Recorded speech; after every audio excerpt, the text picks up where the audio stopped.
தலைமுறைக்கு வாழ்வளிப்போம். நாம் தமிழர்.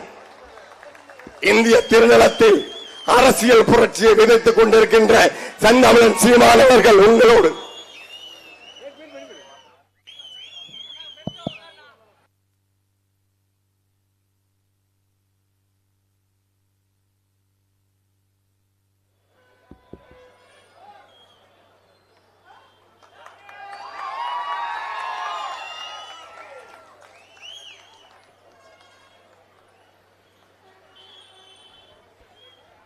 எங்களின் உயிரோடும் உணர்வோடும் கலந்து வாழ்கின்ற அன்பு சொந்தங்கள் அனைவருக்கும் வணக்கம்.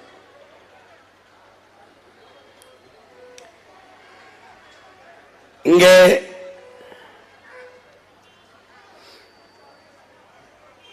தமிழர் என்றொரு இனமுண்டு, தனித்தே அவருக்கு ஒரு குணமுண்டு. அமிழ்தம் அவரது மொழியாம், அன்பே அவரது வழியாம் என்று நம்முடைய தாத்தன் நாமக்கல் கவிஞர் ராமலிங்கம் அவர்கள் பாடியதற்கேற்ப தமிழர் என்று ஒரு குணமுண்டு, தனித்தே தமிழர் என்று ஒரு இனமுண்டு, தனித்தே அவருக்கு ஒரு குணமுண்டு.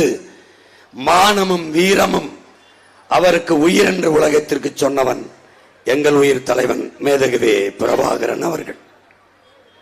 அவன் பிள்ளைகள் தமிழன் எவனும் தாழ்ந்தவன் இல்லை, தாழ்த்தப்பட்டவன் தான். அப்படி என்றால் எங்களை தாழ்த்தியவன் எவன் என்பதுதான் எங்களுக்கு இருக்கிற கேள்வியும் அவனுக்கு எதிரான போரும் தான் நாங்கள் செய்கிற இந்த புரட்சிகர அரசியல். இதிலே மாமேதை மார்க்ஸ் அவர்கள் மாறாது என்ற சொல்லை தவிர மற்றவை அனைத்துமே மாறிவிடும் என்கிறார். அப்படித்தான் உலகில் பல்வேறு மாறுதல்கள் இங்கே நிகழ்ந்திருக்கிறது. அப்படி பன்னெடுங்காலமாக என் தாய் நிலத்திலே எமது உரிமையை நாங்கள் தமிழர்கள் என்கிற உணர்வை இழந்ததால் எங்கள் உரிமைகள் பறிபோய், எங்கள் உடைமைகளும் பறிபோய், கடைசியாக உயிரை இழக்கிற அவல நிலையில் நின்று கொண்டிருக்கிறோம். இந்த கால சூழலில் தமிழ் பேரினத்தின் மக்கள் ஒரு எழுச்சியும் புரட்சியுமாக கிளர்ந்து எழ இருக்கிற கடைசி வாய்ப்பு சாதி மத உணர்ச்சிகளை பின்னுக்கு தள்ளி நாங்கள் தமிழர்கள் என்கிற தேசிய இன உணர்வில் திரள்வது ஒன்றுதான் எங்களுக்கு இருக்கிற இறுதி வாய்ப்பு. அதை நீண்ட கால எமது இன வரலாற்றை, எமது முன்னவர்களினுடைய வாழ்க்கை வரலாற்றை வாசித்து நேசித்த பிள்ளைகள், கற்றறிவை விடவும் பட்டறிவு மேலானது என்பதை அறிந்த பிள்ளைகள் இந்த களத்திலே ஒரு மகத்தான மாற்று அரசியல் புரட்சியை முன்னெடுக்கிறோம். அதிலே உங்கள் பிள்ளைகள் சுமந்து நிற்கிற கோட்பாடுகளில், முன்வைத்த தத்துவங்களில் மிக முதன்மையானது ஆதித்தமிழர் விடுதலை இல்லாது மீதி தமிழர் விடுதலை வெல்லாது என்ற முழக்கம். அதை உங்கள் மகன் தொடர்ந்து பேசி பேசி, உங்களுடன் பிறந்தவன் 15, 16, 17 நாட்களாக ஒரு நாளைக்கு 6 மணி நேரம் பேசி பேசி குரல் கம்மி இருப்பதால் அதை என்னுடைய உள்ளத்தில் இருக்கிற அந்த வலியை, என்னுடைய ஆவேசத்தை, ஆதங்கத்தை, கோபத்தை வீச்சாக எடுத்து உங்களுக்கு கடத்த இயலாது என்பதால் நான் ஏற்கனவே இதே சாதிவாரி கணக்கெடுப்பும் சமூக நீதியும் இந்த பஞ்சமரில மீட்பும் என்கிற தலைப்பிலே பேசியது நம்முடைய முன்னவர்கள் தாத்தா பாட்டனார் அயோத்தியாச பண்டிதர், தாத்தா ரெட்டமலை சீனிவாசன், தாத்தா MC ராஜா அவர்களுடைய விழாவை முப்பெரும் விழாவாக பொன்னேரியில் நடத்திய போது உங்கள் மகன், உங்கள் உடன் பிறந்தவன் பேசிய பேச்சை காணொளி ஆவணமாக திரையிடுகிறேன். அதிலே அன்று நான் பேசிய பேச்சு திரையிலே வரும். என்னால் அந்த ஆவேசத்தோடு இப்ப பேச முடியாது. இடையிடையே மறித்து என்னுடைய கருத்துக்களை உங்களோடு பகிர்ந்து கொள்ள விரும்புகிறேன். உங்களோடு நேரடியாக தொடர்ந்து பேச இயலாமைக்கு வருந்துகிறேன். இதை பாருங்கள். எங்கள் கனவை, எங்கள் கருத்தியலை, எங்கள் நோக்கத்தை, எங்கள் லட்சியத்தை தாள்களில் எழுதி தந்தோம். எங்கள் தத்துவத்தை நீங்கள் படிக்கலை. எங்கள் கனவை காகிதத்தில் வடித்து தந்தோம். நீங்கள் படிக்கவில்லை என்றால் படிக்கிற பழக்கம் நம் சொந்தங்களுக்கு குறைந்து விட்டது. கருத்தியல் புரட்சியின் மூலமாக கத்தி கத்தி கடத்தினோம். கொஞ்சம் கொஞ்சம் உங்களை செவிகளை சென்று சேர்ந்து சிந்திக்க தூண்டியிருக்கிறது. இப்போது உங்கள் பிள்ளைகள், தமிழ் தேசியன பிள்ளைகள், உங்கள் பிள்ளைகளின் ஆட்சி எப்படி இருக்கும், எங்கள் கனவு எவ்வளவு பெரிது என்பதை காட்சியாக விரித்து விரித்து உங்கள் கண்களுக்கு படைக்கிறேன்.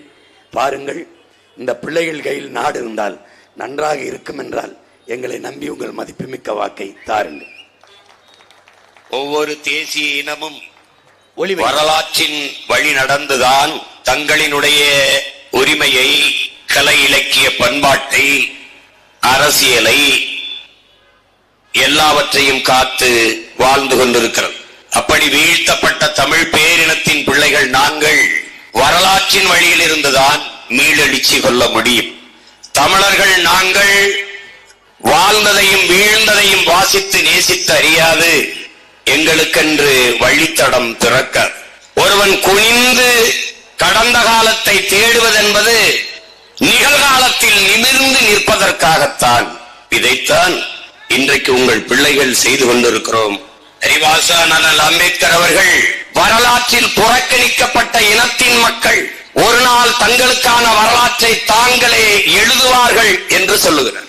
அப்படி வரலாற்றில் புறக்கணிக்கப்பட்டு மறைக்கப்பட்டு நிராகரிக்கப்பட்ட தமிழ் தேசிய இனத்தின் பிள்ளைகள் தங்கள் இனத்தின் வரலாற்றை தோண்டி எடுத்து துடைத்து புரட்சிகர அரசியல் வரலாற்றை எழுதி கொண்டிருக்கிறோம். இட ஒதுக்கீடு என்பதிலே நமக்கு உடன்பாடில்லை. இடப்பகிர்வு, இட பங்கீடு என்பதுதான் நம்முடைய கோட்பாடு. அதுவே உறுதியான இறுதியான நிலைப்பாடு. அதிலே நம்முடைய பாட்டனார் அயோத்திதாசர் அவர்கள் இங்கே உயர் சாதி இந்துக்கள் படிக்கிற பள்ளிகளில் நம்முடைய பிள்ளைகள் படிக்கிற போது, தாழ்த்தப்பட்ட பிற்படுத்தப்பட்ட பிள்ளைகள் படிக்கிற போது அவர்களுக்கு கல்வி ஊக்கத்தொகை குறைந்த மதிப்பெண் பெற்றாலும் படிப்பதற்கான வாய்ப்பு கிடைக்கிற போது உயர் சாதி இந்துக்களின் பிள்ளைகள் வெறுப்படைகிறார்கள், பொறாமைப்படுகிறார்கள். இவர்களுக்கே இந்த சலுகை என்று எரிச்சல் உறுகிறார்கள். எல்லோருக்கும் உண்டானது எல்லோருக்கும் சமமாக சமத்துவமாக கொடுத்து விட்டால் இந்த சாதி ஒழிந்துவிடும் என்று பேசத் தொடங்குகிறார்கள். பள்ளியிலே படிக்கிற இடத்திலே சாதி சான்றிதழ், சாதி என்ன என்று கேட்காது விட்டால் சாதி ஒழிந்துவிடும் என்று பேசித் திரிகிறார்கள். பள்ளியிலே ஏன் சாதி கேட்கிறார்கள்? சமூகத்தில் சாதி இருக்கிறது, அதனால் கேட்கிறார்கள். மனிதன் பரிணாம வளர்ச்சியில் தோன்றியது என்பதை கற்பித்திருந்தாலே, படிப்பிச்சிருந்தாலே சாதியை தோன்றித்தது. பிளாட்டோ என்று சொல்றான், சாக்ரட்டிஸின் மாணவன், மனிதன் இறைவனால் படைக்கப்பட்டவன் அல்ல, பரிணாமத்தில் தோன்றியவன் என்பதை கற்பித்திருந்தாலே இந்த மண்ணுலகில் இந்த ஏற்றதாழ்வுகள், பிறப்பினால் கற்பிக்கப்பட்ட இந்த ஏற்றதாழ்வுகள் தோன்றிருக்காதுங்கிறான். இந்த படைக்கப்பட்டவனா கடவுள் இதை உயர்வா ஒருத்தனை படைச்சு ஒருத்தனை தாழ்வா படைச்சு நம்பிக்கிட்டு இருக்கான். பரிணாம வளர்ச்சியில் வந்தவன் எங்கிருந்து? கோரங்கள் இருந்து.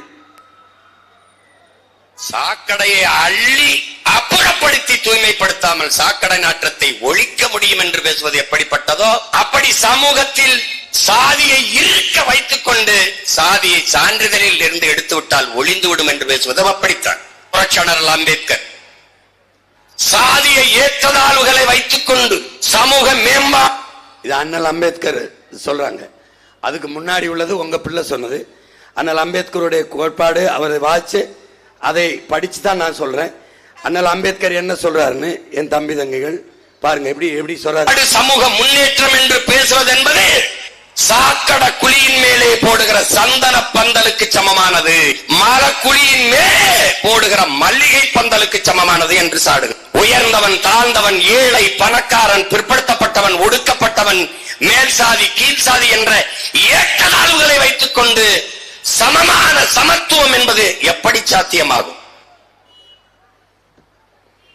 இதுல உங்க பிள்ளை என்ன சொல்றேன்னா, சாதி அரசியலாகும் என்றால், அதுவே அதிகாரத்திற்கு வரும் என்றால் அங்கே சகோதரத்துவம் சமத்துவம் செத்து போகும். மதம் அரசியலாகும் என்றால், அதுவே அதிகாரத்திற்கு வந்து ஆட்சி செய்யும் என்றால் அங்கே மனிதநேயம் என்பது மாண்டு போகும், மரணித்து போகும். பணம் அரசியலாகும் என்றால் அங்கே மாண்புமிக்க ஜனநாயகம் செத்து போகும். கேடுகட்ட பணநாயகம் பல்லிழித்து சிரிக்கும். பணமே அரசியலாகும் என்றால் அங்கே பண்பாடும் ஒழுக்கமும் செத்து போகும். பணம் அரசியலாகும் என்றால் அங்கே சேவை என்ற சொல் செத்து போகும்.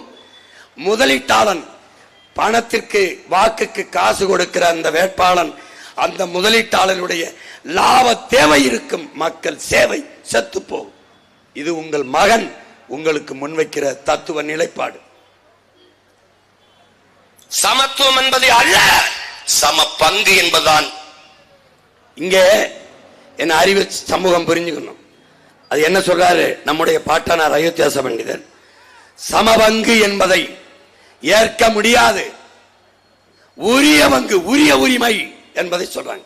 புரட்சியாளர் அண்ணல் அம்பேத்கருக்கு முன்னாடி பல ஆண்டுகளுக்கு முன்பு இந்த கருத்தை முன்வைத்தவன் இந்திய துணைக்கண்டத்திலே என்னுடைய, உன்னுடைய, நம்முடைய பாட்டன் அயோத்திதாச பண்டிதர் என்பதை அறிவு சமூகம் அறிந்து கொள்ளணும்.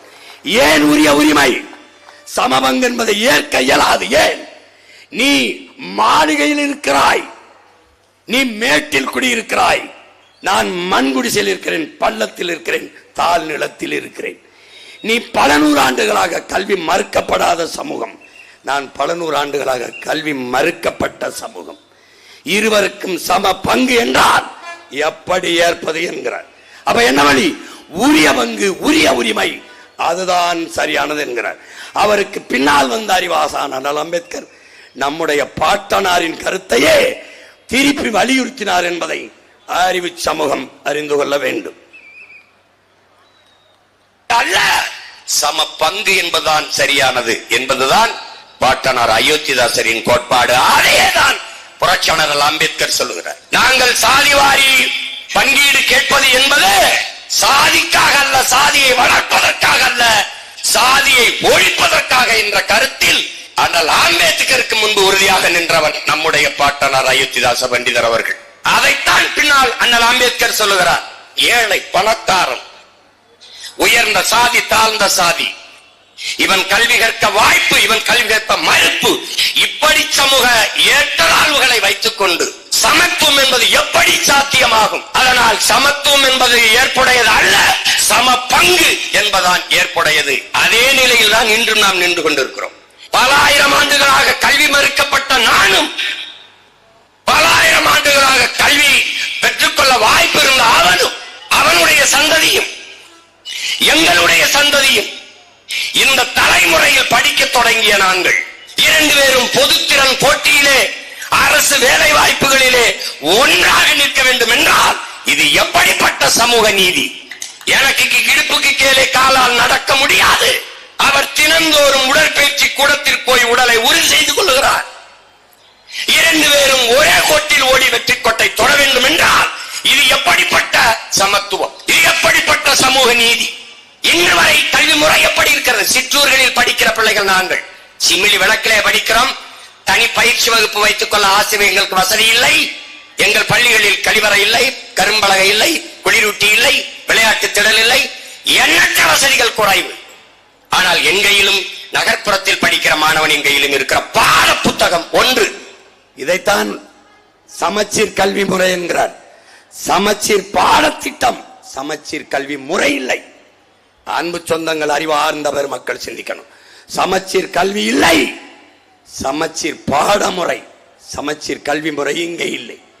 சீக்கிரட் ஆசிரியர் எனக்கு, ஒற்றை ஆசிரியர் பள்ளியில் நான், ஒவ்வொரு பாடத்தையும் ஒவ்வொரு ஆசிரியர் நடத்துகிற பள்ளியில் வேறொருவன் நகர்ப்புறத்திலே, இருவரும் பொதுத்திறன் போட்டியிலே வேலை வாய்ப்பில் ஒன்றாக போட்டியிட்டு வெல்வதென்றால் அது எப்படிப்பட்ட ஜனநாயகத்தில் சமத்துவம், சகோதரத்துவம், சம உரிமை என்பது எவ்வளவு வேடிக்கையான என்பதை அறிவு சமூகம் சிந்தித்து பார்க்கணும். அதான் இங்க சொல்லுது. அவன் தனித்திறன் பயிற்சி எடுத்துக் கொள்கிறான், சிறப்பு வகுப்புகள், அவனுக்கு தனி பயிற்சி டியூஷன் வைக்க முடியுது, எனக்கு வைக்க முடியாது. ஏன்? வறுமை. ரெண்டு பேருக்கும் எங்கே சரியான கல்வி கிடைக்கிறது? முதல் தர ஆசிரியரை நகர்ப்புறத்தில் பணியமர்த்துகிறார்கள். பி கிரேட், சி கிரேட், இரண்டாம் தர, மூன்றாம் தர ஆசிரியர் பெருமக்கள் சிற்றூர்களில். இங்கே கல்வி கற்றுகிற மாணவர்கள் வேலை வாய்ப்பில் பொதுத்திறன் போட்டியில் ஒன்றாக நிற்க வேண்டும் என்றால் எப்படிப்பட்ட சமூக நீதி என்பதை இதை தகர்க்க வேண்டும். எல்லோருக்கும் சரியான சமமான தரமான கல்வி, மருத்துவம், வேலை வாய்ப்பு எல்லாம். வகுப்பாரி பிரதிநிதித்துவம் ஏன் வந்தது? இந்த சமூக பிரதிநிதித்துவம் சமூக நீதி என்பதை என்னிலும் இளைய என் தம்பி தங்கள் புரிஞ்சுக்கணும். மதச்சார்பற்ற சமூக நீதி என்பது அப்படி ஒன்றே கிடையாது. அப்படி என்றால் மதச்சார்புள்ள சமூக நீதி ஒன்று இருந்தால் மதச்சார்பற்ற சமூக நீதி என்ற ஒரு கோட்பாடு பிறப்பது சரி. இங்கே சமூக நீதி, வகுப்பு வாரி பிரதிநிதித்துவம், பங்கீடு, இட ஒதுக்கீடு என்கிற சொல்லை ஏன் நாம் வெறுக்கிறோம் என்றால், ஒதுக்கீடு ஒதுக்கீடு என்று சொல்லி பல ஆயிரம் ஆண்டுகளாக எங்களை ஒதுக்கி விட்டீர்கள். எனக்கு உரிய உரிமை, அது எப்படி ஒதுக்கீடாகும்? அப்ப உரிய பகிர்வு, பங்கீடு என்றுதான் சொல்ல வேண்டும் அந்த வார்த்தையை. அப்போ வகுப்பாரி பிரதிநிதித்துவம், இந்த சமூக நீதி எதற்காக உருவாக்கப்பட்டது? பொருளாதார அடிப்படையில் பின்தங்கியவர்கள், socially backward and economically backward நாம், அவர்கள் எக்கனாமிக்கலி பேக்வர்ட், அந்த பொருளாதாரத்தில் பின்தங்கியவர்கள் சோசியலி பேக்வர்ட் என்று சொல்லி, முன்னேறிய சமூகத்தினர் பொருளாதாரத்தில் பின்தங்கியவர்கள் என்று சொல்லி 10 விழுக்காடு பொருளாதார அடிப்படையில் இடஒதுக்கீடை இப்போது பிஜேபி அரசு கொண்டு வந்திருக்கிறது. நன்கு கவனித்துக் கொள்ள வேண்டும். பொருளாதார அடிப்படையில் ஏழை பணக்காரன் என்பதற்காக இந்த வகுப்புவாரி பிரதிநிதித்துவம் சமூக நீதி கோட்பாடு கொண்டு வரப்பட்டது அல்ல. இந்த தெருவில் சீமான் நடக்கக்கூடாது என்பது அவன் ஏழை என்பதற்காக அல்ல. இந்த குளத்தில் சீமான் குளிக்கக்கூடாது என்பது அவன் ஏழை என்பதற்காக அல்ல. இந்த கோயிலுக்குள் அவன் நுழையக்கூடாது என்பது சீமான் ஏழை என்பதற்காக அல்ல. இந்த பள்ளிக்கூடத்தில் வந்து படிக்க கூடாது சீமான், அவனுக்கு கல்வி கற்க அனுமதி இல்லை என்று மறுக்கப்பட்டது ஏழை என்பதற்காக அல்ல. அவன் தாழ்ந்த சாதி, அவன் இழிமகன், அவன் ஈன பிறவி, அதனால் இந்த தெருவில் நடக்கூடாது, குளிக்கக்கூடாது, கோயில் பெறக்கூடாது. அப்போ எந்த சாதியின் அடிப்படையில் என்னை தாழ்த்தி வீழ்த்தி எனக்கு உரிய கல்வி, வேலை வாய்ப்பு, அரசியல் அதிகாரத்தை தர மறுத்தாயோ, அதே சாதியின் அடிப்படையில் கல்வி, வேலை வாய்ப்பு, அரசியல் அதிகாரத்தை தர வேண்டும் என்பதற்கு போராடி பெற்ற உரிமைதான் வகுப்பு வாரி பிரதிநிதித்துவம். போராடி பெற்று தந்தான் புரட்சியாளர் அம்பேத்கர் என்பதை அறிவு சமூகம் இந்த நிலத்திலே எண்ணற்ற ஒரு கிளர்ச்சி செய்தார்கள், போராடினார்கள்.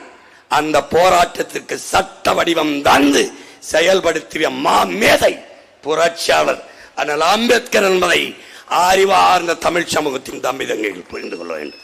நீ நினைத்துக் கொண்டிருக்கிறாய் தாழ்த்தப்பட்ட மக்களுக்கான உரிமையை பெற்று தந்தார் அம்பேத்கர் என்று. இல்லை, தாழ்த்தப்பட்ட மக்களுக்கு என்ற உரிமையை வெள்ளைக்காரன் ஆட்சியிலே கொடுத்து விட்டான். பஞ்சமர் நிலத்தை தந்தவன் இவன் அல்ல, பிரிட்டிஷ்காரன்.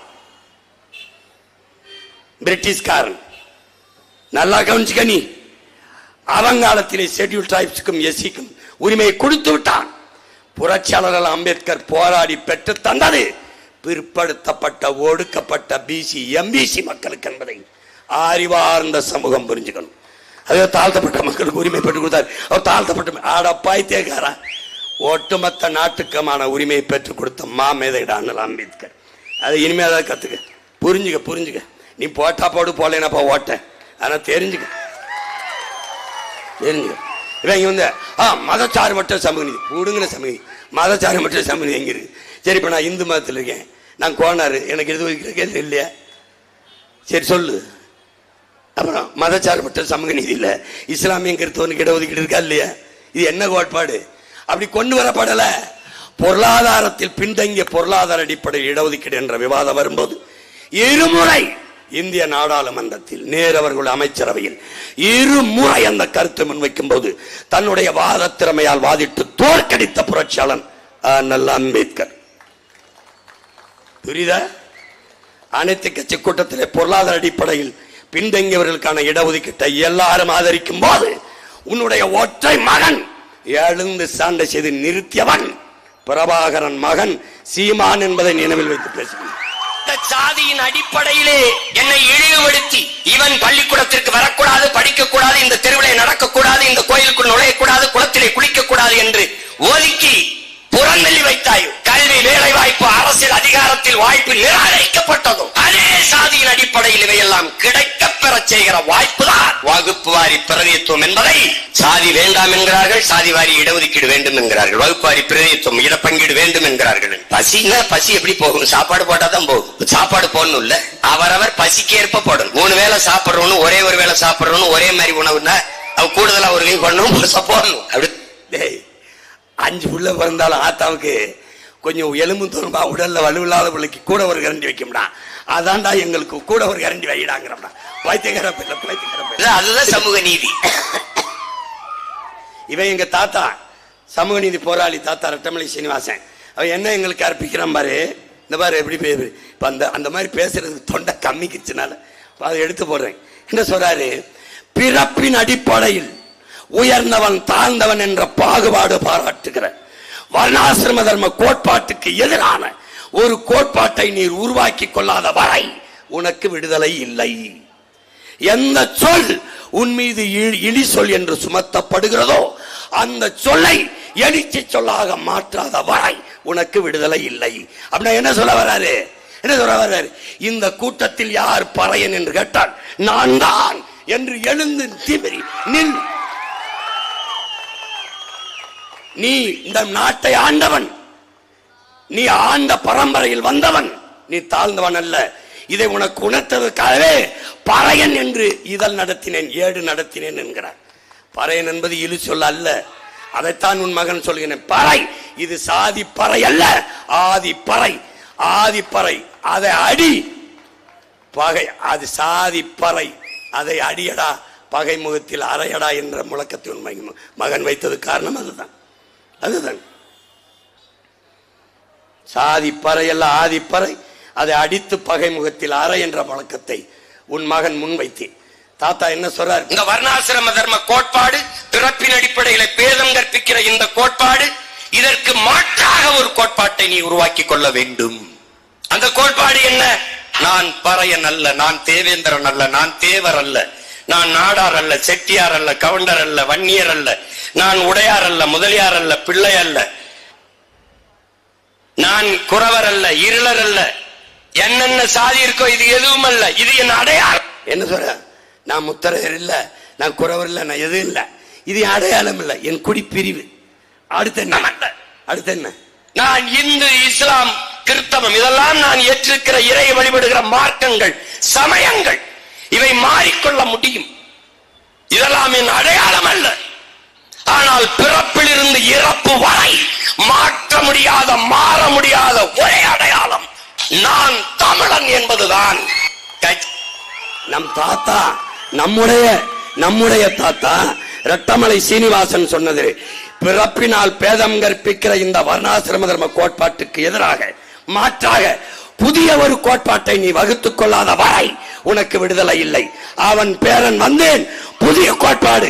இங்க உயர்ந்தவன் தாழ்ந்தவன் எவனும் இல்லை. ஏன்? தமிழன் பெருமைக்குரியவன். காரணம், தமிழ் பெருங்குடியில் பிறந்ததனாலேயே தமிழன் பெருமைக்குரியவன். புரிஞ்சு நினைக்கிறேன்.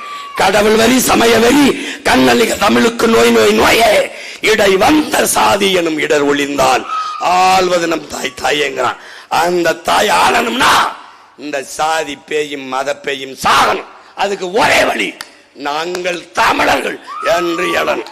அதான்டா இல்லாத சாதி இல்ல, சாதி இல்ல கட்சி, எல்லா கட்சியும் இருக்குது, மதத்துக்கு இருக்குது. ஆனால் நீ பிறந்த பெருமை மிக்க தமிழன் என்கிற இனத்திற்கு ஒரு கட்சி இருக்கா, ஒரு அரசியல் இருக்கா, ஒரு ஆள் இருக்கானா? நம்முடைய மூதாதைகள் அயோத்தியாச பண்டிதர் ரெட்டமலை சீனிவாசன், MC ராஜா என்கிற மாசி ராஜா என்ற முன்னோர்களை போற்றுவதற்கு இந்த கட்சியில், இந்த நாட்டில் இருக்கிற அரசியல் கட்சியில் ஏதாவது செய்யுமா? இந்த நாட்டில் ஏதாவது ஒரு அரசியல் கட்சி, இந்த தேர்தலில் வாக்கு சேகரிக்கிற ஒரு தலைவன், அயோத்தியாச பண்டிதர் ரெட்டமலை சீனிவாசன், MC ராஜா என்று எவனாவது பேசிக்கிட்டா இப்படியே ஊருக்கு போயிரண்டா, நான் சிவகங்கைக்கு போயிரண்டா, டேய் இப்படியே போயிரண்டா சொல்றா பாப்பா. வீர பெரும்பாட்டங்கள் தீரன் சின்னமலைக்கு எல்லா சாதியும் போய் மாலை போடுமா. வெள்ளைக்காரனை வாழும் வேலு வைத்து விளக்கடித்த மரவன் பூலித்தவனுக்கு எல்லா சாதிக்காரனும் போடுவானடா. தமிழ் பேரினத்தின் பெருமைமிக பெண்ணின் குறியீடுறார். மாதர்குலம் போற்றி போற்றி போற்றி வணங்க வேண்டிய பெருமாட்டிடா நம்முடைய வீர பெருமாட்டி வேலு நாச்சியார் அவர்கள். ஆண் மன்னர்கள் எல்லாம் தோற்றாண்டா நம் இனத்தின் வரலாற்றிலே. பூலித்தேவன், மருதுவன், இந்திய துணைக்கண்டத்திலே என் உடன் பிறந்தவனே, எல்லா ஆண்மகளும் வீர மக்களும் வெள்ளைக்காரனும் தோற்று போனார்கள், உயிரை இழந்தார்கள். இந்த துணைக்கண்டத்திலே வெள்ளைக்காரனை அவன் படையை வீழ்த்தி இழந்த நிலத்தை மறுபடி மீட்ட மானமரத்தி நம்முடைய பாட்டி வேலு நாச்சியார் மட்டும்தான் என்பதை ஆண் மன்னர்களெல்லாம் தோற்றார்கள், ஒரே ஒரு மகள் வென்றான். அந்த வரலாறு அந்த பாட்டிக்கு இருக்கிற நிலைமை ஆனால் களத்திலே போரிட்டு வென்ற ஒரே மரத்தினம் பாட்டி வேலு நாச்சியார் மட்டும்தான். இந்திய போராட்ட வரலாற்றிலே இந்த பெருநிலத்திலே துணை கண்டத்திலே ஒரே ஒரு பெண்மகள் தான்டா. அவளுக்கு சிவகங்கை அரண்மனை கிட்ட மரப்பாச்சி தண்டி என் ஊர்லதான் கண்ட நாய்க்கு வந்தவன் போனவனுக்கு தெருவலான் சிலை. நம்ம பாட்டிக்கு அந்த அரண்மனை வாசல மரப்பாச்சி தண்டி சிலை. என்ன செய்யலாம்னு சொல்லு, என்ன செய்யலாம்னு சொல்லு. உன் அடையாளத்தை மறைச்சு இந்த திராவிட திருட்டு பயிலுக தங்கள் அடையாளத்தை நிறுவி எல்லாம் பெரியார், அவர் தான் படிக்க வச்சார், அவர் தான் சட்டி போட்டு விட்டார், அவர் தான் பல்வலைக்கு விட்டார். வைத்தியகர படிக்க வச்சவன் நம் தாத்தன் காமராஜ், குடிக்க வைத்தவர்கள் இவர்கள். எல்லாம் பெரியார் போட்டாதே எனக்கு ஓட்ட. என் இனத்தில் முன்னவர்கள் எல்லாரும் பெரியார், தயவு செய்து போடு எனக்கு ஓட்ட. பொம்மை கதைட்டு வேற எங்கேயாவது செல பாத்திரிக்கா? பூலித்தேவனுக்கு நெற்கட்டின் சேவலை விட வேற எங்கேயாவது பாத்திரிக்கேடா நீ? பெருந்தலைவர் காமராஜன் தாத்தனுக்கு எல்லாரும் மாலை போடுவாங்கடா.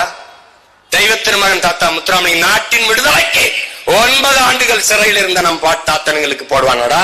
செக்கை இழுத்த வரவன் ஒருத்தங்கடா நம்ம பாட்டை. பணக்காரன்டா, பிறப்பால் பணக்காரன், சொத்தம்பட்டை விட்டு நாட்டு விடுதலைக்கு செலவு பண்ண நம்முடைய பாட்டன் வாவு சிதம்பரனாருக்கு எல்லா சாதிக்காரன் மாலை போட்டுவாங்க. நீ பாத்திரிக்காடா? ஆனால் அம்பேத்கர் வச்சுக்க அறிவாசன், பெரும்பிடுகு முத்திரைன்னு நமக்கு ஒரு பாட்டுன்னு இருக்காடா. சுவரன் மாறன் நம்முடைய பாட்டேன், எல்லாரும் மாலை போட்டு வணங்கி பாத்திருக்காடா? இல்லடா, அதான்டா இங்க இருக்கிற அரசியல். பெரும்பிடுகா முத்தரையில 2 பேரை போய் மாலை போட விடுவான்டா. தீரன் சின்னமலையா கவுண்டர்ல 2 பேர் போடு. முத்துராமலிங்க தவிர இதான் திராவிட அரசியலின் சூழ்ச்சி. இதை தகர்க்க சொன்னது யார்? என்னுடைய தாத்தன் இரட்டமலை சீனிவாசன். ஆடாத நம்முடைய ஐயா அப்துல் கலாம் ஒவ்வொரு நாளையும் உணதாக்கு, எவரையும் சம உணர்வுடன் சந்தி, உயர்ந்தவன் தாழ்ந்தவன் என்ற எல்லாரும் சமமா சந்தி. நீ பட்டறை கல்லானால் அடி தாங்கு, நீ சம்மட்டியாக மாறினால் ஓங்கி அடி என்கிறார். பல 100 ஆண்டுகளாக பட்டறை கல்லாக இருந்த அடிதாங்கிய நாங்கள் இப்போது சம்மட்டியாக மாறி ஓங்கி அடிக்கிறோம், அடிச்சு நொறுக்கிறோம். அந்த மருது வண்டியா அது கண்டுக்கிறது இல்ல, வேலுநாச்சியார சுத்தமா இல்ல. காமராஜரா நாடார்ல 4 பேர் போகண்டா, அதுவும் போனா போவான் இல்ல. இது யாருடைய வேலை? திராவிடன். ஆனால் போற்றதற்கும் வழக்கத்திற்கும் உடைய நம் இன முன்னோர்கள் எல்லாரையும் மாலையிட்டு வணங்குகிற ஒரே மகன் நான் ஒருத்தன் தான் இந்த நாட்டில் இருக்கு. அவனவன் சாதி மதத்துக்கு நிற்கிறான். நான் பிறந்த பெருமை மிக்க தமிழன் என்கிற தேசிய இனத்திற்கு நிற்கிறவனா நாங்கள் தமிழர்கள் என்ற திமிர்வு. நாய் பேய் நாய்களா நாட்டாளும் போது மானமும் வீரம் கொண்ட புலி ஆளாதாடா இந்த நாட்டை. ஆனால் ஐயா கருணாநிதி சமாதிக்கு எல்லா சாதியும் கூட்டிட்டு போவான். அது திராவிடம். ஒவ்வொரு சாதியும் பிரிந்து விரிந்து தம் இன முன்னோருக்கு வணக்கம் செலுத்தும் தமிழ் தேசியம். இப்ப ஒருத்தன் எல்லாரையும் ஒரே மாலையில் ஒரே நாளில் இத்தனை மலர்களையும் கோர்க்கிறான் என்பதில் அவனுக்கு பிரச்சனை இருக்குடா. ஆனால் அம்பேத்கர் சொல்லுகிறார், இந்த நிலப்பரப்பிலே துணைக்கண்டத்திலே பெரும் எண்ணிக்கையில் இருக்கிற மக்கள் தாழ்த்தப்பட்ட பிற்படுத்தப்பட்ட மக்கள் தான். எப்படின்னா ஒரு மாநாடு நடக்கிறது, அந்த மாநாட்டில் பிற்படுத்தப்பட்ட ஒடுக்கப்பட்ட மக்கள் அண்ணல் அம்பேத்கர் போய் ஒரு கோரிக்கை முன்வைக்கிறாங்க. அந்த கோரிக்கை அண்ணல் வாசிட்டு அதை பார்க்குறாங்க. பார்த்துட்டு அந்த மாநாட்டில் பேருரையாற்றாங்க. அந்த உரையில் இருக்கிற ஒரு பகுதியை தான் உங்க மகன் இதில் பேசியிருக்கேன். என்ன சொல்றாங்கன்னா, அது நீங்களே பாருங்க. பிற்படுத்தப்பட்ட மக்கள் தான் 80 விழுக்காட்டுக்கு மேலான மக்கள் தாழ்த்தப்பட்ட பிற்படுத்தப்பட்ட மக்கள் தான். இந்த மக்கள் இரு சமூக மக்களின் தேவை ஒன்றுதான், வெவ்வேறு இல்லை, ஒன்றுதான். இந்த 2 சமூக மக்களும் ஒன்றிணைந்து நின்றால் இந்த நாட்டு அதிகாரம் அவர்களிடத்தில் தான் இருக்கும். ஆனால் இவர்கள் நிற்பதில்லை, அதுதான் கெடுவாய்ப்பு. தாழ்த்தப்பட்ட மக்களோடு ஒடுக்கப்பட்ட பிற்படுத்தப்பட்ட மக்கள் இணைந்து நின்றால் தாழ்த்தப்பட்ட மக்களின் சமூக நிலை, அவர்களுக்கு ஏற்பட்ட தாழ்நிலை தன் சாதி சமூகத்துக்கும் வந்துவிடுமோ என்று அஞ்சி இவர்கள் இணைய மறுக்கிறார்கள். நான் சொல்லல, அறிவாசான் அண்ணல் அம்பேத்கர் என்ன சொல்றாரு? யாருக்கு சொல்றாரு? எனக்கிட்ட, உங்ககிட்ட, நம்ம முன்னாடி உட்கார்ந்து ஒவ்வொருத்தர் என்ன சொல்றாரு? நீங்கள் செய்ய வேண்டியது வயது வந்த எல்லோருக்கும் நமக்கு தான் சொல்றாரு, நமக்கு தான் சொல்றாரு. குறிப்பா எனக்கு, உனக்கு, என் முன்னாடி உட்கார்ந்திருக்காரு என்ன சொல்றாரு பாரு, டே நீங்க இதை செய்யுங்கடாங்கிறாரு. அதுதான் பிறகு இந்த நாட்டை ஆள்கிற அதிகாரம், அதற்கான வாய்ப்பு அவர்களுக்கு வந்துவிட்ட பிறகு, ஆள்கிற உரிமை அவர்களுக்கு வந்துவிட்ட பிறகு ஒன்றிணைய தயக்கம் ஏன்? நீங்கள் செய்ய வேண்டியது பிற்படுத்தப்பட்ட தாழ்த்தப்பட்ட மக்களை ஒன்றிணைக்க வேண்டியதுதான் என்கிறார். அதைத்தான் உங்கள் பிள்ளைகள் செய்து கொண்டிருக்கிறோம். எங்கே ஆதி தமிழன் விடுதலை இல்லாது மீதி தமிழன் விடுதலை வெல்லாது. கட்டிடத்தின் அடித்தளத்தை வலுவாக கட்டாமல் மேற்கூரையை எவ்வளவு அழகாக கட்டியும் பயனில்லை என் உடன் பிறந்தார்களே.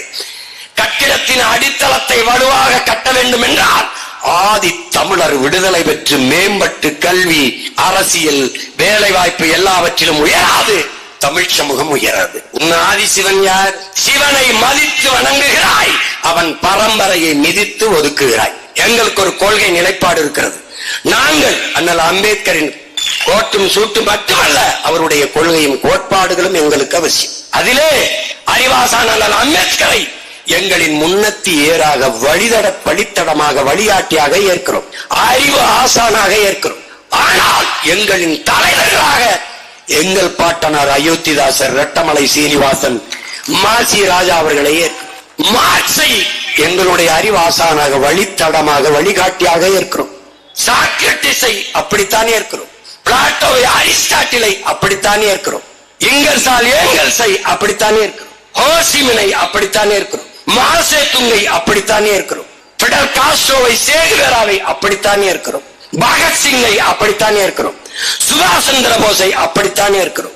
ஆனால் தலைவர்களாக எங்கள் தாத்தா சிங்காரவேலரையும் சிவானந்தத்தையும் எங்கள் அப்பா நல்லகண்ணுவைத்தான் தலைவனாக ஏற்கிறோம். ஆனால் தலைவனாக எங்கள் உயிர் தலைவன் மேதகுவே பிரபாகரன் அவர்களைத்தான். எங்களுக்கு ஒரு கோட்பாடு, என்பவன் என்னை பெற்றவனாக இருக்க வேண்டும், தலைவன் என்பவன் என் ரத்தவனாக இருக்க வேண்டும். என் மொழி புரியாதவன் எனக்கு இறைவனாக இருக்க முடியாது, என் வழி உணராதவன் எனக்கு தலைவனாக இருக்க முடியாது. தகப்பனையும் தலைவனையும் கடன் வாங்க முடியாது, இழந்துவிட்ட உரிமைகளை பிச்சை கேட்டு பெற முடியாது, போராடித்தான் பெற்றாக வேண்டும். இது உலக பொதுமைக்கு புரட்சியாளர் அம்பேத்கர் வைத்த கோட்பாடு. சாதிய இழிவை துடைத்தெறிய போராடாமல் இருப்பதை விட செத்து ஒழிவதே மேலானது. கோயில்களில் எப்போதும் ஆடுகளை தான் பலியிடுகிறார்களே ஒழிய சிங்கங்களை அல்ல. நீங்கள் இந்த பூமியில் பிறந்து சாதிய இழிவு, தீண்டாமை கொடுமையை சிக்கி தவிக்கிறதை பார்க்கும் போது என் இதயத்தில் ரத்தம் கசிகிறது. இந்த கொடுமைகளை எல்லாம் சுமந்து வாழ்வதற்கு பதிலாக நீங்கள் தாயின் கருவறையிலேயே கலைந்து போய் இருக்க கூடாதா என்று வருந்தியவன் நம்முடைய அறிவாசான் அண்ணல் அம்பேத்கர் அவர்கள். அடிமைப்பட்டு உரிமை இழந்து நிற்கிற இனங்களுக்கு, மக்களுக்கு ஒரே வழிதான் அரசியல் விடுதலை தான். அதிகாரம் மிக வலிமையானது. அனைத்து துன்பப்பூட்டுகளுக்குமான சாவி ஆட்சி அதிகாரம் மட்டுமே. வாக்கு வலிமை மிக்க ஆயுதம். மதிப்பு மிக்க நம் உரிமையை சில ரொட்டி துண்டுகளுக்காக விற்பதென்பது அவமானகரமானது. அண்ணல் அம்பேத்கர்.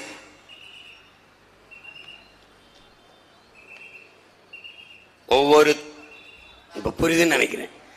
கடைசியா மதிப்புமிக்க உரிமை ஒன்று இருக்கு, அது 1000 விற்காத சில ரொட்டி துண்டுகளுக்காக மதிப்பு மிக்க உரிமையை விற்பது அவமானகரமானது.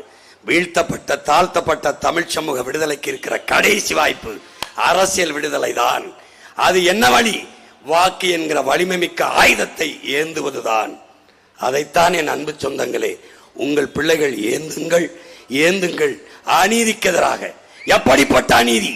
பசி, பஞ்சம், ஊழல், லஞ்சம், கொலை, கொள்ளை, சாதிய இழிவு, தீண்டாமை, அடக்குமுறை, ஒடுக்குமுறை, பாலியல் வன்கொடுமை, பெண்ணி அடிமைத்தனம், வளக்கொள்ளை, மதுமத போதை, ஏதுமற்ற புதிய ஒரு தேசம் செய்வோம். மக்கள் புரட்சியால் அதை உறுதி செய்வோம் என்ற கோட்பாட்டை கொண்டு நிற்கிற உங்கள் பிள்ளைகளுக்கு ஆதரவாக இதுவரை இந்த நிலத்தில் இருந்த அநீதி ஆட்சிக்கு எதிராக ஒரு அறப்போரை தொடுங்கள், வாக்கு எனும் வலிமை மிக்க ஆயுதத்தை ஏந்தி. இதற்கு மேலும் இவ்வளவு காலமும் இந்த நிலத்தில் இவ்வளவு காலமும் ஆட்சி செய்து ஒரு அடிப்படை தேவை கூட நிறைவேற்ற முடியாத ஏழ்மை வறுமை நிலையில் நம் இன சொந்தங்களை வைத்த இந்த ஆட்சியாளர்களுக்கு திரும்ப திரும்ப அதிகாரத்தை கொடுக்க போகிறீர்களா?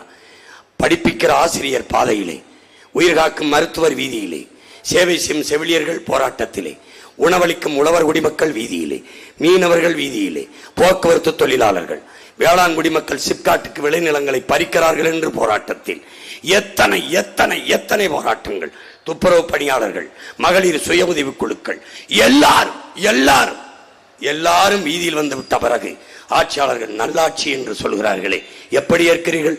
நல்லாட்சி கொடுத்த ஒருவன் எதற்கு கூட்டணி வைக்கிறான்? எந்த கட்சி வந்தாலும் 2-3 சீட்டை கூட்டி என் கூட்டம் கேட்கிறான்.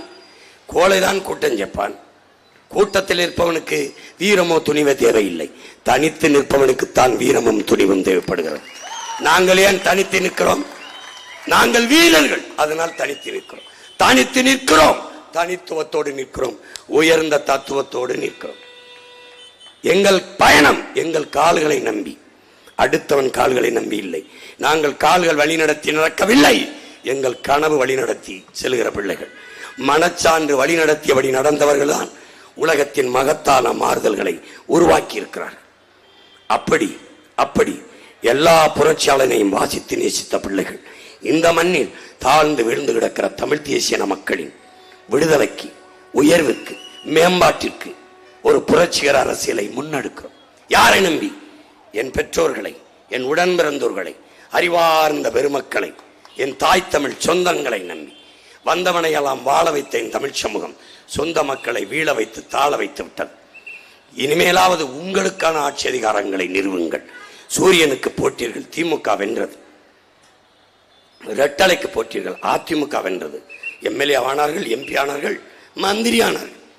தாமரைக்கு போட்டீர்கள், பிஜேபி. கைக்கு போட்டீர்கள், கை சின்னத்துக்கு போட்டீர்கள், காங்கிரஸ் வென்றார்கள். ஆனால் நீங்கள் 60 ஆண்டுகளாக தொடர்ந்து தோற்றுக் கொண்டிருக்கிறீர்கள். இம்முறையேனும் வெல்லுங்கள், வெல்லுங்கள், வெற்றியடையுங்கள். அதற்கு ஒரு வாய்ப்பு வரலாறு உங்களுக்கு தந்திருக்கிறது. ஒரு புரட்சிகர மாறுதலுக்கான வாய்ப்பை உங்களுக்கு தந்திருக்கிறது. என்ன வாய்ப்பு? ஏப்ரல் 23ஆம் தேதி, இம்மாதம் 23ஆம் தேதி நீங்கள் செலுத்த போற வாக்கில்தான் வருங்கால தலைமுறையின் வாழ்க்கை தீர்மானிக்கப்பட போகிறது. இந்த தேர்தலில் வாக்கு கேட்க வருகிற எவனாவது இது மாதிரி மக்களை முன்னின்று அணுகுவானா என்று பாருங்கள். வந்தால் 2000 தாரேன், 2000 தாரேன், 2000 தாரேன், மிக்சி தாரேன், கிரைண்டர் தாரேன், தாலி தாரேன், சிலிண்டர் தாரேன்மா. நீ என்ன சொல்லணும்? உனக்கு ஒரு போத்தல் விஷம் தாரேன், குடிச்சிட்டு செத்துப்போ என்று சொல்லணும். அதான் சொல்லணும். மான தமிழன்னா அதான் சொல்லணும். எனவே அன்பு சொந்தங்கள், அறிவார்ந்த பெருமக்கள், உங்களுடைய மதிப்புமிக்க வாக்கை எளிய பிள்ளைகள் எங்களுக்கு தந்து நீங்கள் வெற்றியடைய வேண்டும். அண்ணல் அம்பேத்கர் சொன்னது போல அதிகாரம் மிக வலிமையானது, அந்த அதிகாரம் எம் மக்களுக்கானது என்ற நிலைப்பாட்டை கொண்டு இந்த தேர்தலில் வாக்கை செலுத்த போங்கள். வாக்கு செலுத்த செல்லுகிற போது வாக்ககத்தில் நின்று எந்த சின்னத்திற்கு வாக்கு செலுத்தினால் நம் பிள்ளைகளின் எதிர்காலம் சிறப்பாக இருக்கும். தரமான கல்வியை யார் தருவார்? சரியான மருத்துவத்தை யார் தருவார்? தூய குடிநீரை எவர் கொடுப்பார்? எரிக்க தடையற்ற மின்சாரம், பயணிக்க சரியான பாதை, கல்விக்கேற்ற வேலை, அதற்கேற்ற சம்பளம், அதை கொண்டு வாழ்கிற பெருமை மிக்க வாழ்வை எவர் தருவார்? இதுவரை இருந்தவர் தரவில்லை. திரும்ப திரும்ப உங்கள் மகன் உங்களுக்கு முன்னாடி வைக்கிறேன். பிரச்சனைகளை எல்லாம் தந்தவர்கள் இந்த பக்கம், பிரச்சனைகளை தீர்க்க வேண்டும் என்று உங்களோடு உங்களுக்காக வந்தவர்கள் இந்த பக்கம், நீங்கள் இந்த பக்கம். வாக்குக்கு காசு இல்லை, பணத்துக்கு வாக்கு, நம் இனத்துக்கு தூக்கு, நோட்டுக்கு ஓட்டு, நாட்டுக்கு வேட்டு நாங்கள் வைக்கிற முழக்கம். அதனால் நாங்கள் வாக்குக்கு காசு தரமாட்டோம். வாக்கை பற்றி கவலைப்படுகிறவன் மக்களின் வாழ்க்கை பற்றி கவலைப்பட மாட்டான். நாங்கள் ஒரு பக்கம், நாங்கள் ஒரு பக்கம். அவர்கள் திராவிடர் என்கிறார்கள், நாங்கள் தமிழர்கள். திராவிடர் என்று நீங்கள் நினைத்தால் எனக்கு போட்டு விடாதீர்கள், உங்கள் ஓட்டு எனக்கு தீட்டாகிவிடும். நாங்கள் தமிழர்கள் என்று நினைத்தால் எனக்கு போடுங்கள். என் சாதிதான் முக்கியம், போற்றாத. இல்லை, எதையாவது சாதிக்க வேண்டும் என்று நினைக்கிறவன் எங்களுக்கு போடு. என் மதம்தான் உயர்ந்தது, போற்றாத. இல்லை. அதை தாண்டி மனித நேயம்தான் முதன்மையானது, புனிதமானது. தயவு செய்து எங்களுக்கு போடு. யாரிடத்தில் நாடு இருந்தால் மண்ணும் மலையும் காடும் அருவியும் ஆறும் நிலமும் வளமும் மக்களின் நலமும் பாதுகாப்பாக பத்திரமாக இருக்கும் என்பதை ஆய்ந்தறிந்து எனது அன்பு சொந்தங்கள் உங்கள் மதிப்புமிக்க வாக்கை செலுத்துங்கள். வாக்கை செலுத்த போகிற போது சாப்பிட்டு விட்டுத்தான் போவீர்கள். தட்டிலே சாப்பாடை தந்தவன் யார் என்று எண்ணி பாருங்கள். அது விவசாயி தான். அவனுக்கு நன்றி என்ற எண்ணத்தை, அந்த உணர்வை உங்கள் எண்ணத்தில் தாங்கி வாக்கத்திற்கு செல்லுங்கள். நன்றி என்ற எண்ணத்தோடு செல்லுங்கள். அந்த உங்களுக்கு உணவு தந்தவன் எங்கள் சின்னமாக நிற்பான், விவசாயி. அவனை தொடுங்கள் நன்றி என்று. அவனும் வாழ்வான், உங்களையும் வாழ வைப்பான். அவனும் வாழ்வான், உங்களையும் வாழ வைப்பான். எனவே என் அன்பு சொந்தங்களே, விவசாயி சின்னத்திற்கு வாக்களிப்போம், வருங்கால தலைமுறைக்கு வாழ்வளிப்போம் என்ற உறுதியை இந்நாளில் ஏற்போம். என் அன்பு சொந்தங்களே, இந்த தேர்தலில் விழுப்புரம் மாவட்டத்தில் போட்டியிடுகிற என் அன்பு பிள்ளைகளை அறிமுகம் செய்கிறேன். இங்கே திண்டிவனம் தொகுதியில் போட்டியிடுகிறேன் பாசத்திற்குரிய தம்பி வழக்கறிஞர் பேச்சுமுத்து அவர்களுக்கு விவசாயி சின்னத்தில் வாக்கை செலுத்துங்கள். அடுத்ததாக விக்கிரவாண்டி தொகுதியிலே போட்டியிடுகிற இளங்கலை தமிழ் கற்ற என் தங்கை சுபா சந்திரசேகர் அவர்களுக்கு நீங்கள் விவசாயி சின்னத்திலே வாக்கு செலுத்துங்கள்.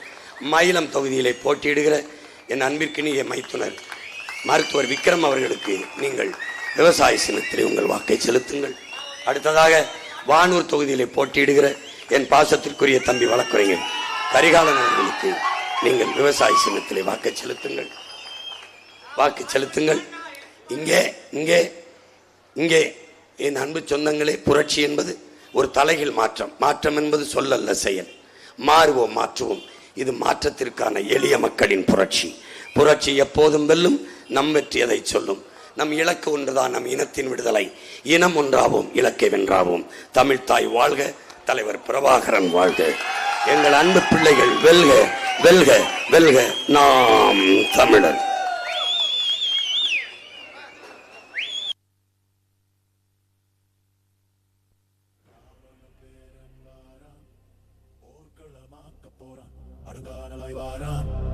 அதகளும் பண்ண போறான். ராவண பேரன் வாரான், விவசாயி வெல்ல போறான். அடங்கானலாய் வாரான், அதகளும் பண்ண போறான். கத்தி கூட்டத்துக்கு பச்சை மட்ட தூக்கி வாரான். மிச்ச மீதி திராவிடத்தை பிச்சு எறிய காட்டான் வாரான். சாதி மோகம் விட்டு ஒளிய கத்தி கத்தி செத்து வாரான். பத்தி எரியும் நாட்டுக்குள்ள பச்சை மண்ண மீட்டு வாரான். விவசாயி வெல்ல போறான், அடங்கானலாய் வாரான். விவசாயி வெல்ல போறான்.